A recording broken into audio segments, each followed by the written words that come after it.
Hi, it's Zoe Routh, and you're in for a treat today because we have the amazing Todd Wright of Three Sides Marketing on the podcast today. And he is a remarkable example of a leader with passion and purpose who's doing amazing things in the community. He's got really sound advice for all business owners out there who want more inspiration and actually want better leverage in their business. So here we go. Welcome to the Zoe Routh Leadership Podcast, your source of strategies and insights to make you a better leader. Influence, improve, inspire.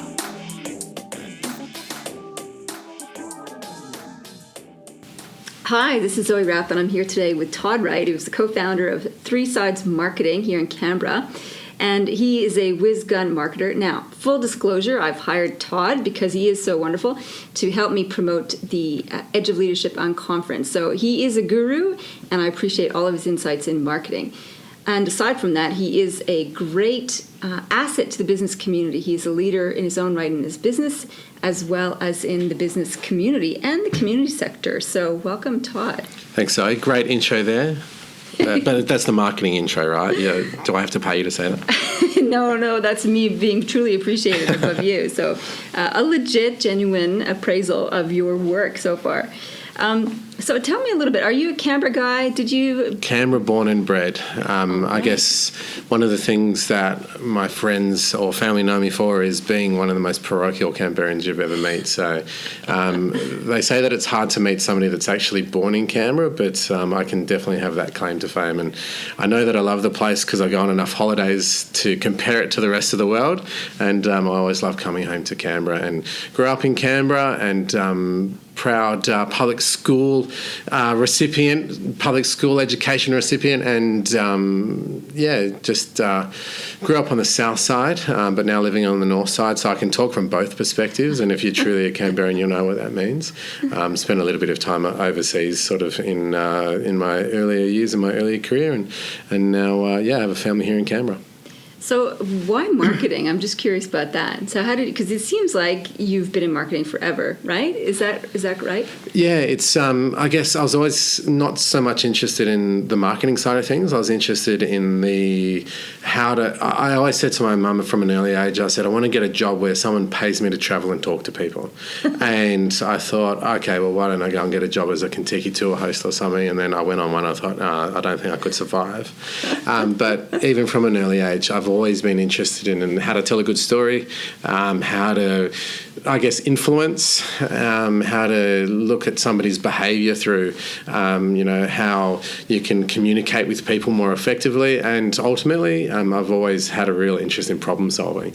So the ability to communicate, communications with problem solving, and also for the last 9 years, how to do it in a profitable way to run a business. It turned out to be a marketing business that I started. I actually studied at University of Canberra, studied public relations, and did anything I could to avoid the numbers. So advertising and marketing involved finance and economics. I avoided that like the plague, and then the first day I started my business, I realised, what have I done? And I had to look at the numbers ever since. So words and numbers, it's what we do in marketing, and making sure that one can equal the other and for a positive effect. Cool. I like that sort of, I understand the numbers thing as well, being a people person and then going into business for myself some time ago. It's kind of like, I actually have to pay attention to that detail because business doesn't run with it. And I think it's a harsh reality for creatives such as yourself and me too, that we actually need to be pragmatic as well. And I think it's a harsh reality for not-for-profits. I was just speaking with Carrie Leeson, CEO of Lifeline, and how charity is very much business, and I think it's a changing paradigm for charities these days, that they really do have to operate as a business on equal platform with commercial enterprises, and It can be challenging. I'm curious about your engagement on a personal level with community organizations in Canberra, and I know that you have been a mentor at Men's Link. because one of your mentees stood up at the last breakfast and Yep. told his story. Can you tell me what interested you in being a mentor at Men's Link, and what drew you to that, and what have you gotten out of it? Yeah, I guess my involvement in Men's Link kind of goes back to when I was a teenager, being involved in school. I was always the student that didn't have to try too hard to get okay marks or even good marks, you'd argue. So I think there was a little bit of natural talent. But the problem is I just lacked the application because I was always so interested in everything else that was going on at the same time. So all my early school reports said, does really well, lacks application, and gets distracted very easily. But what I started getting involved in even back in high school when I was about sort of 13, 14 was student representative council and also after school sports and all of these other things. And what I realised is I was actually volunteering my time for a lot of the things that I was doing. I kind of was helping other people at that time, but what was pointed out to me is if you don't input your own time to create these opportunities, no one else is going to do it. So if you want to do something fun, or if you want to do something interesting, or you want to do something worthwhile, why don't you create the opportunity for yourself? Because if it benefits you, then you're going to be able to have the ability to benefit others. So I actually got involved in some student leadership stuff from an early age, not only with student rep councils, but through the student rep councils, then we would fundraise for charities through schools. So there is nothing like receiving the amount of charitable requests that a student council receives. So we would get probably 3 or 4 requests a week, every week of the year, from the Cancer Council, Red Nose, from RSL, from all these different things, saying, would your school like to fundraise for our charity? Really? They absolutely get caned. I had no idea. All of a sudden, as sort of a year 9 student or year 10 student on this council, we had to sit there and assess what do we want to get involved in? What does the school want to represent? We started off by saying everything. So every week there would be a different fundraiser. It'd be Genes for Genes Day. It'd be, leukemia support day. It'd be Shave for a Cure. It'd be all these things. And when you're younger, you want to support everything because everything is worth it. And there's, kids can develop a social conscience just through simple fundraising stuff. But it literally got to the stuff where it got to the point when we got into college, we got charity fatigue. So as a 16-year-old making decisions on behalf of a student body, what do we believe in? What do we align ourselves in? And we actually decided to pick 2 worthwhile causes to help 2 causes more rather than help 52 things in a small way. And the next question is probably going to be, who did you choose? I can't 100% remember, but I remembered the process that we went through, and we actually asked the student body, what are 2 causes that you would really like to support?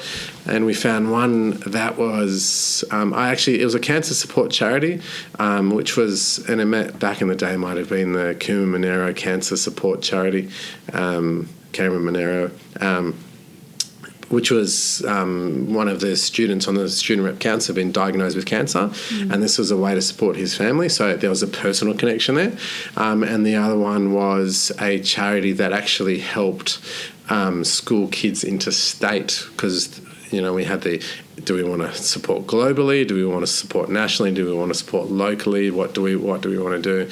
And so the other thing was supporting disadvantaged school students in other communities. So all of a sudden we went through the challenge of how do you choose a charity? And I went through it at an early age at school, and I think there were some of the really most important lessons to learn and about what matters, how can you actually affect change for somebody, and how do you actually then get involved with getting other people to believe what you're doing is the right thing. So it might not be their charity, but how can you get them to find something in them so they're going to donate 1 or 2 hours or a certain amount of money. And when you're at that age, it's never money that you're donating. It's always time to try and get other people to donate money, a walkathon, a readathon, a skipathon, whatever it is. And I think it's a great skill that probably just happens through osmosis in schools, but it'd be great if they actually taught the importance and the meaning of charitable contributions at that school level. That's where I first sort of decided.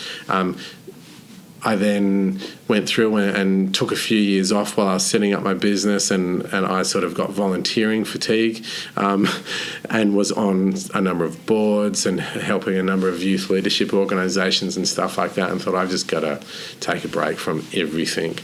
So I stopped putting my hand up for stuff, and I just started focusing on the business. 2 or 3 years in the volunteering wilderness, and then I came back to it and I thought, well, wait a minute, can I help things through my marketing business? And so then the concept of pro bono marketing support started entering my vernacular and entering our timesheets. Yeah. And I got approached through a conversation. We're based in Dixon in Canberra, and we're based on Chalice Street, and we're above a cafe called Trev's Cafe in Dixon. That's where our office is currently located. And I said to Trev, do you need any help with your marketing? And he was meant to turn up to a marketing meeting, and he was running late one day. And he said, oh, sorry, I've been at this thing called a business breakfast. I said, oh, what's a business breakfast? He goes, oh, there's this organisation called Men's Link, and I've been mentoring this young guy, and one thing led to another, and he told me about Men's Link. He'd been personally involved in it, so that's Trevor McGrath down at Trev's, and he told me all about his experience. I said, oh, I'm ready to get back involved in something. That sounds really good. Caught up with Martin Fisk, and the conversation instantly turned to marketing. And I'm like, no, I want to find out about volunteering. He goes, no, we've got this campaign coming up. We need to give it a name. It's going to be about getting schools involved, having leaders involved from the sporting community to show a role model piece. And I kind of got sucked back into the marketing vortex. But at the same time, the guys at Men's Link said, no, Marty will get you involved in that, but we'll get you involved in mentoring. And I thought it was a great thing to do, and it's something that I would have loved to have had when I was sort of 13, 14, 15 years old. And so I did it and have started, and it's been a great experience, and happy to sort of share some of the stories today. Yeah, well, tell me about it. Let's talk about the mentoring first, and come back to the marketing piece in just a moment. So, young fellas, it's one-to-one mentoring, yeah? Yeah, so the mentoring program at Men's Link is young guys that are 12 to 18 years old, and they get involved with Men's Link through a number of different channels. So they'll get involved with Men's Link, either their mum might refer them because they're socially isolated, or their dad. It might be something as simple as the dad's in defence and has been posted overseas, and they sort of lack that positive male role model. They might have been referred by the cops because of a mediation program, or trying to get them back off the track of more serious crime, and they've had a diversionary recommendation. They might have been recommended by a doctor or a counsellor. They might have found the information themselves and rung up and said, oh, this sounds really good. So there's a lot of different ways for the young guys to get involved, and for the so then they're normally at school. 12 to 18 means that they're going to be sort of year 6, year 7, just starting high school, right through to college. They might have left school at some point. They might be living at home. They might be living in a relationship where they're cared for by kin. So they might have a different family situation. They might have a different school situation, and it's just a lot of young guys that can really benefit from the time spent by older guys that have actually been there and done that. They've been 12, they've been 15, they've been 18. And the older guys get involved for a number of different reasons. Either, sort of my story, they're interested in getting back involved and sharing an experience or knowledge.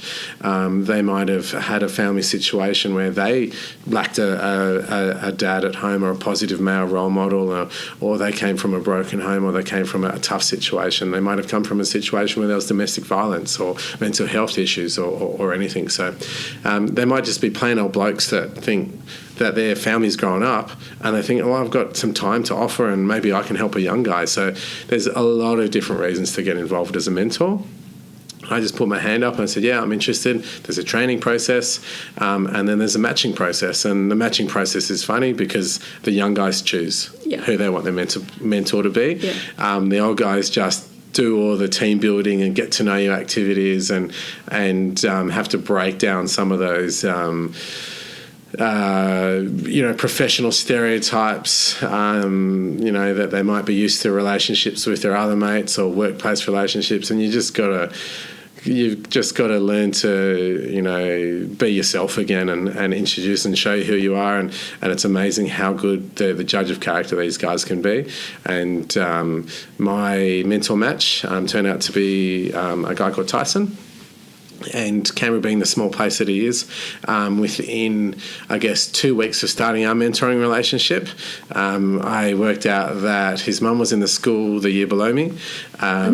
His stepdad's father-in-law was my boss at University of Canberra. I'd worked with his great-grandmother through the ACT Tourism Awards, and I knew a number of people that were connected to his life. Never met the kid before in my life, but I had 3 to 4 strong family connections, and nobody knew that these connections existed until we until we caught up, and that's fate. That's the world working, right? And so now we've known each other for probably 3.5, 4 years, and so Tyson's now 16. So I think I met him just before his 13th birthday, and he's had a long story, and I've been part of it for the last 3.5 years, which has been great.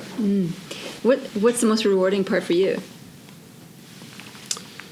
The most rewarding part of, I guess, being a mentor, selfishly, I guess one of the most rewarding part is I've never had as many good conversations with total strangers in my whole life with other mentors, because it's outside of your own circles. You don't have to filter what you say. You can actually say, listen, I'm struggling with this, or what about that, or I've had this tough time in my life and this is how I dealt with it. You can really share who you are without all of the social filters that you normally apply to your life because they're friends or family or colleagues and you can't say things. So on that level, I think that's been really great.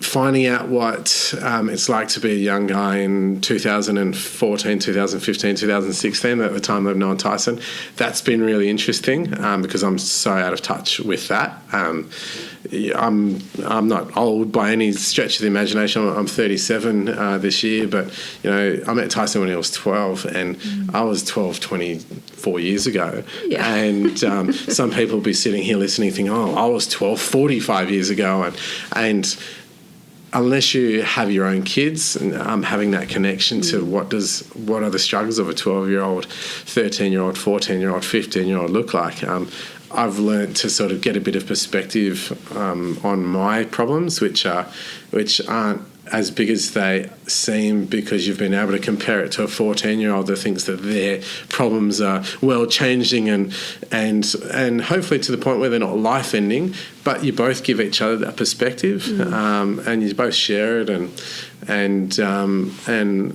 I guess one of the other outcomes is hopefully that the time invested. I used to think, is it really worth it? And I just see both of us changing and getting older and hopefully smarter and wiser, but we're doing it together. So pulling my head out of the proverbial, like getting out of my own setting and being able to be part of somebody else's life is a real honour and privilege. Like I truly treat it like a privilege. It's bloody tough sometimes, but I've got to force myself to realise it's not all about me, and I can definitely get too involved in your own life sometimes and think that there's nothing else out there and, you're doing it tough, and it's a beautiful perspective builder. And learning what a mentor needs to do, it's been a really great skill that I think I need to learn more about, and that's something that I'm really hungry to learn more about. So. Fantastic. So I'm coming back to what you were talking about when you first started your business and you took a time out from volunteering and charity work after having you burnt out a little bit on it. And starting a new business is all-consuming. It is very much in survival mode. You work with a lot of private sector businesses and you work with a lot of community sector organizations. Yeah. And you can see the crossover often. I would imagine you work with a lot of businesses that support community organizations. I have a theory that if organizations or businesses stay in survival mode, as in how can we just make ends meet and just selfishly look after their own territory of their business, that they will do not as well as the organizations like yours that goes, hang on a minute, how can my business make more of a contribution? So they incorporate social agenda into their business methodology, their business DNA, if you like, and I believe that those businesses are more successful. I'm curious about your perspective as someone who is very familiar with the business community and the social community. Is that a true thing? Do you believe that the businesses that do good in the community do better as businesses? Yeah. When I first started my business, I genuinely thought that businesses only got involved with charities to make themselves look better. And I thought it was a bit of marketing bullshit, quite honestly. I thought, they're only doing that because they're a big accountancy firm, or they're a big legal firm, or they're a gambling company, or they're doing things that during the day might actually break up communities and ruin the environment, or they're only interested in profits, so they have to try to balance it with like a 1 or 2% contribution of time or effort to show that they're not all bad. And when I first started, I thought that's all that sort of philanthropy and community involvement and support was all about. So I was a complete naysayer, or a bit of an uninformed hypocrite about community social responsibility. However, I always said, no, it's a really good thing, and, big businesses do it, and so small businesses should benefit from it, but I was never practicing it. And then I thought, well, maybe it's something you can only do if you can afford to do it. And can I afford the opportunity cost of spending 2 or 3 hours not making an hourly rate of doing something for someone and doing something for free? Who's going to pay for my time? Who's going to pay for my staff time? Who's going to actually do it? Then I guess I started saying, well, is what I think the truth? Can I actually do this in practice? And what would happen if we started, donating a couple of hours? How would it affect the business? How is it going to affect the staff? How's it going to affect me? And how am I going to feel?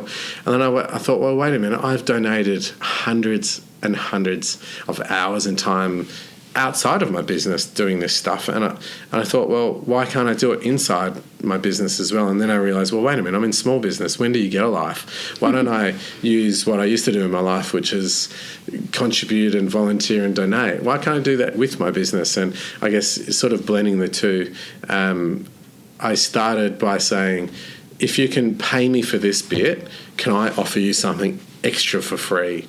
And that's when I started talking with, some not-for-profit, or, as I've been told, for-purpose organisations. And then I started by just like, can we discount the bill a bit? So can I give you 10 hours and you only pay for 5? And, that'd be brilliant, and thanks, I really appreciate that. And some organisations actually started approaching me for, like, sponsorship for support. And I sort of didn't work out that I needed to find something that I truly believed in to really value it. I think once an organisation finds something that's purposeful and meaningful for them as people, then they need to find out what part of their business can really be purposeful and meaningful to the not-for-profit or for the for-purpose organisation that they're working for.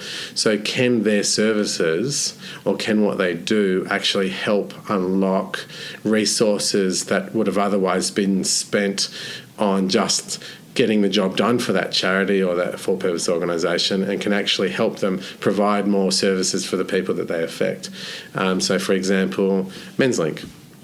Can we help them with their marketing on the left, and can we help volunteer on the right, collecting money at a Raiders game or the Multicultural Festival, or just shaking the bucket somewhere and increasing brand awareness? So it costs them, so they can attract a little bit of money, but they can attract more people, so it costs them less to find mentors, and they find more of the right people. So when it comes to finding mentors for the mentee matches, and when they can actually spend less on marketing because we've been out there shaking the bucket, so when they do have a marketing budget, we're actually able to stretch it a lot further, because we can start marketing and communicating things that they couldn't normally afford to do because they've got a bit more money.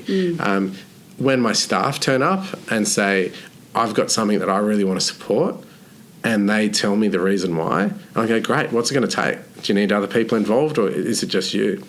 One of the staff members said, can I do a social media training session for 2 hours? It'll be after hours. I just need to use the office for a friend who's on the board of the Lyme Disease Support Network. And I'm going, is there such a thing? And that might not be the right name for it, but that was their interest in it. And they go, they just want to know how to set up a Facebook page and manage it better. I said, and there's going to be 4 people from that group come in, and I'm going to run a training session for them. I said, go for it. Like, if that helps your friend, and that's a great thing to do. And then she turns around and said, oh, thanks very much for that. They're really appreciative. And they asked us if, we want a certificate or something. And no, it's not about the certificate. It's about you can use your skills for good, right?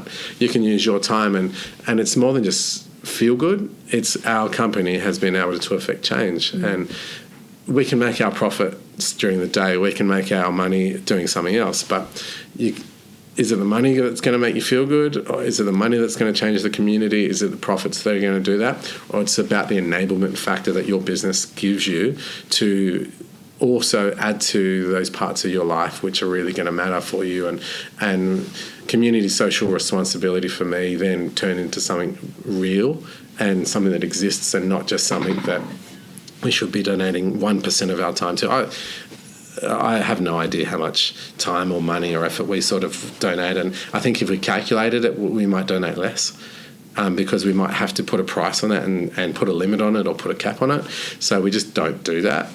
We just keep going and finding things that we think are worth it. We do actually say no to a lot of things, and apologies to Men's Link, but I use them as the excuse.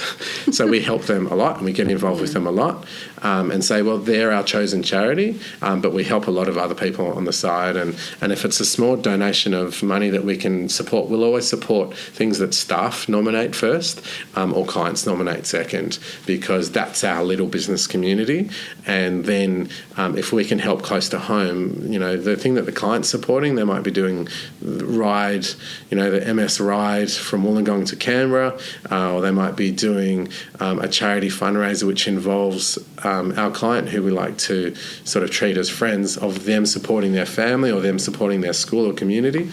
That's when we've got that connection. That's where it's really important. So, yeah, I think it's once you get to the point where you're confident enough that what you're doing can affect change, and that's important to you, the decision is then just how much do we do it. It's not should you do it or not. It should always stay on, and you should always be finding that opportunity. And if you're not, I kind of feel like you're kind of missing out, and that's, I guess, why I've got involved with understanding and believing what you're doing with Edge of Leadership and also Men's Link. I think it's a positive thing, and I guess I struggle to get involved with things I don't believe in. So that's a beautiful story of passion and purpose, and bringing meaning into your work in a larger way. And so I'm wondering, has your disdain, if I can call it that, for bigger business and corporate social responsibility as a marketing bullshit piece, has that dissolved for big business? Because you've then come around and talked about small business and your personal perspective. What's your opinion now? Yeah, I've gone 180 degrees on that. Now it's like, even with if we're working with larger clients, a large corporate enterprise, we've got a couple of sort of multinational and also global clients. And I'm always saying, well, how can we tell a better story around what your staff are volunteering for? And do you who is your chosen charity? How can I leverage that a little bit more to their benefit as well as yours? And now I'm all about it. And I guess it's from a marketing point of view, if you can communicate, and a lot of philanthropy happens anonymously and it happens quietly and behind closed doors, and that's normally a personal or professional choice. But if you can do it in a way that isn't crude and crass and just taking advantage of your corporate support, if you can actually do it in a way that genuinely shows that you're involved with that community, sponsorship isn't a charitable thing. Sponsorship is actually a marketing tactic. And if you can actually then combine that with charitable outcomes or philanthropic outcomes because you're doing more good as a result of the fact that you highlighted that this is a good marketing tactic for you, I think every business, large or small, should do it. I think you can do it from day one as well. There's a lot of things that I would change if I went back to day one of my business, and it would be to try to get more people involved from day one. Get a good bookkeeper, get a good accountant.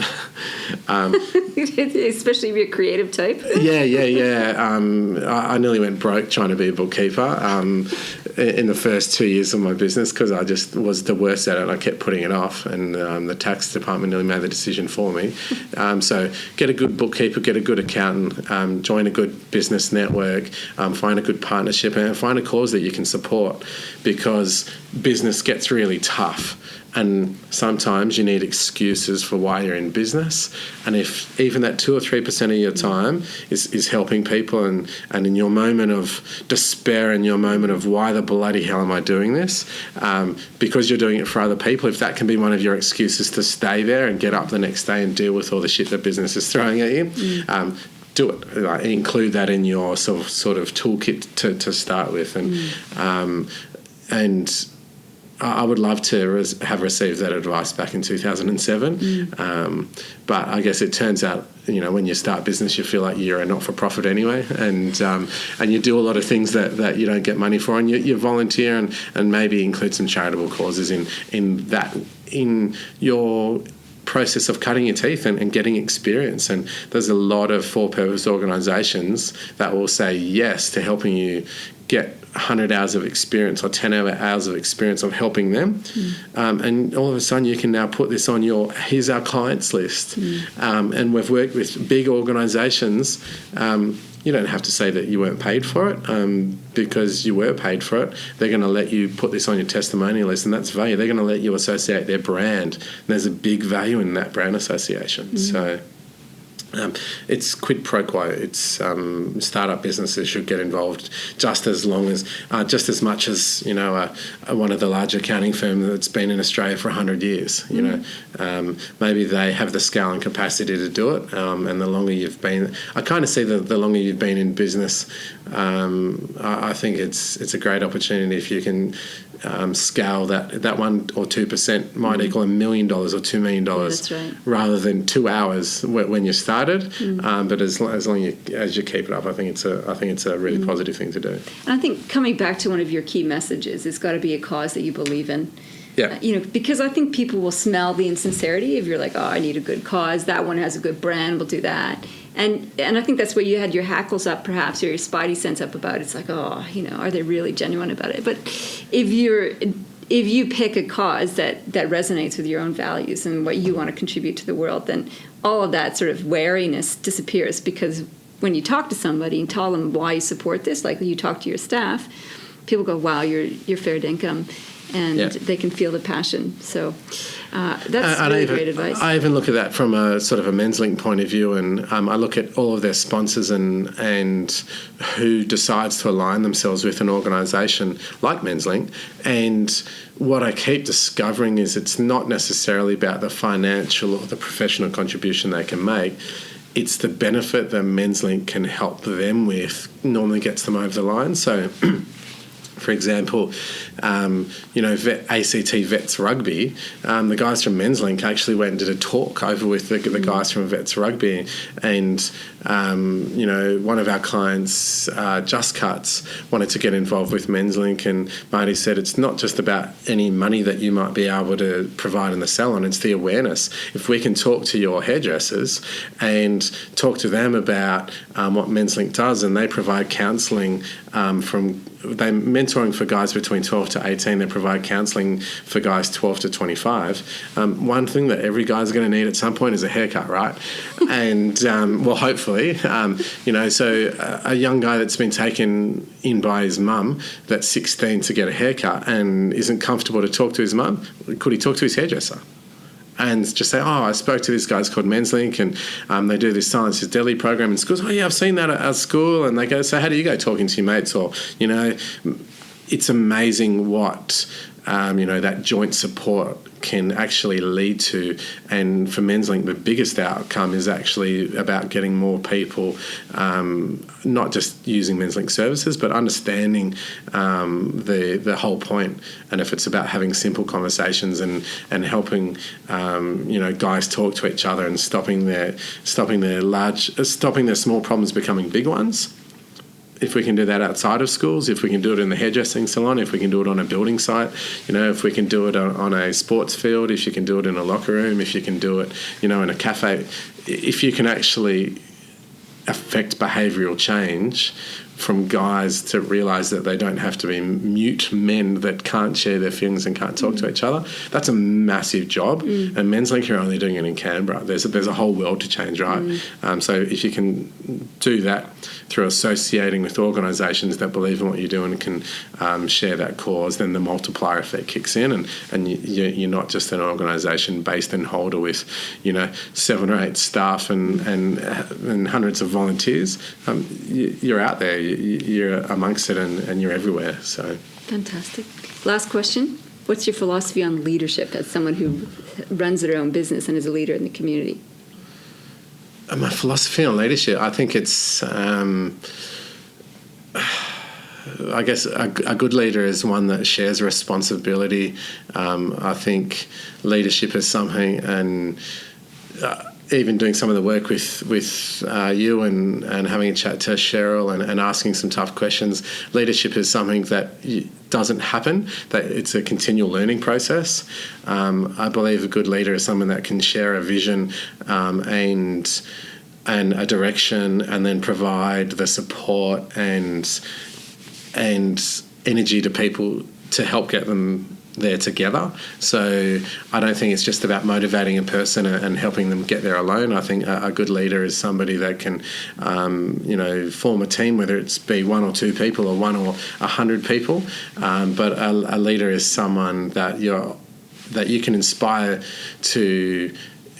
somebody else to act and act well. And I guess coming back to our discussion around for-purpose organisations and charity and social conscience, if a good leader can inspire somebody to give outside of themselves, but also do it within a business context, they can change the meaning or the purpose of the organisation. We actually changed the vision of our business, or maybe distilled it 3 or 4 years ago, and our vision in 3 Sides Marketing is that we don't put on the wall and nobody knows. So you've heard it here first. It's marketing that changes lives. And if you've ever walked inside our office, you'll see some of our values on the wall and some of those things. And our biggest vision is marketing that changes lives. And we have to keep coming back to that. And if what we're doing isn't changing lives, then we need to stop doing it. And someone goes, well, how does helping Sportsman's Warehouse sell a pair of Nike change lives? And I said, oh, well, let's just work through it. Who's buying those Nikes? And you go, a 13-year-old kid. And I said, where's he wearing them? Outside. Doing what? Playing sport. How does sport change lives? Sportsman's Warehouse's whole philosophy is fostering fitness in the community, and truly believe that sport and fitness can change lives, because when you get out there, you learn teamwork, you learn leadership, you learn skills, but you're getting active, and that's one of the best healthy things that you can do for your mind and your body. If we can help Sportsman's Warehouse sell those pair of shoes, we can literally influence that person at the age of 13, 12, 10, 9 or 50 to lead an active lifestyle. That's how I can justify helping sell those shoes. But I'm not going to be selling, missiles, drugs. I'm not going to be promoting well, those certainly change lives, but not necessarily for the better. Correct. And that's probably the subtext of our marketing that changes lives. And we probably should update our marketing that changes lives for the better. And that's probably how we've continued to organically attract for-purpose organisations. And Diane Kargas actually turned around to me about 4 or 5 years ago, and she goes, you guys have a really great social conscience, and I really love it, and you do a lot of work. And I go, I don't think we do that much. And we sat down and had a look at it, and she goes, I just keep seeing your name pop up, and you're just willing to get involved, and you don't ask too many questions. I go, doesn't everybody? And that was probably one of those aha moments where I thought, well, how could we do it? And that's where we started getting involved in Hands Across Canberra in some of its early days of starting up. That's where I realised that I needed to stop my my ban on volunteering and everything like that. And that was, I guess, a really positive conversation had. And I look at people like Diana as positive leaders in the philanthropic community and things like that. And also people that I've met along the way. In terms of Men's Link and I guess some that are going to be the Edge Leadership Conference, I want to keep learning what motivates these people. I guess that's how I can become a better leader, just steal some of their ideas and some of their inspiration. And I believe in R&D, right? Rip off and duplicate. There's so many great things that are being done by great leaders, whether it be social conscience or other ways. I don't think there's anything really new. We're just adapting and evolving and changing what we already know. So learning how other people do it and finding our happy place in our little marketing agency here in Canberra is great. And maybe we can change our little corner of the world and have fun doing it. Thank you so much, Todd. Your energy, your passion is so infectious, and I am so excited to share your work and your vision and your enthusiasm with our community. And I'm so excited you're going to be a table host as well. Some lucky people are going to have you as a table host at the event. And so thanks again. Thanks, Zoe.